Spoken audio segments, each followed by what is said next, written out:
এই চাটনিটা কোনোদিন কেউ খেয়েছো? এটা কি বলো তো? কদবেল। কদবেল দিয়ে লঙ্কা দিয়ে নুন দিয়ে একটু চিনি দিয়ে আমি মেখে নিয়েছি। মেখে নিয়ে আমি এখানে সর্ষে আর লঙ্কা ফোড়ন দিয়ে দিয়েছি অলরেডি। পাইপ্যানের মধ্যে একটু হলুদও দিয়েছি। এবারে কী করবো বলো তো, এই চিবিড়েগুলোকে আমি তুলে নেবো।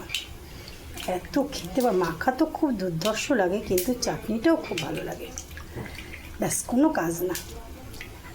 এটার মধ্যে আমি দিয়ে দেবো।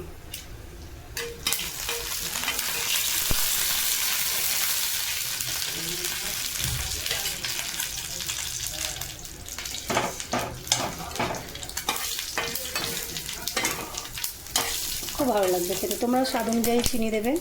আমি একটু টক খাবো, দিয়ে দিলাম। ফুটোতে নামিয়ে একদম সিম্পল, খুব সুন্দর লাগবে ভাত দিয়ে খেতে গো। খেয়ে দেখো তোমরা এইভাবে একবার চাটনিটা করে। আমের চাটনি, টমেটোর চাটনি, সব চাটনি তো খাও। কামরাঙ্গার চাটনি, কদবেলের চাটনিটা একবার করে খেয়ে দেখো। জাস্ট বন্ধুরা, অপূর্ব লাগবে, অপূর্ব। আমার হয়ে গেছে, আমি এটা নামিয়ে নেবো। কত তাড়াতাড়ি হয়ে যায় দেখেছো? দেখো, আর খেতে তো সেই অসাধারণ লাগে।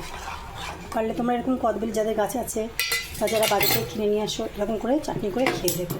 বা এটা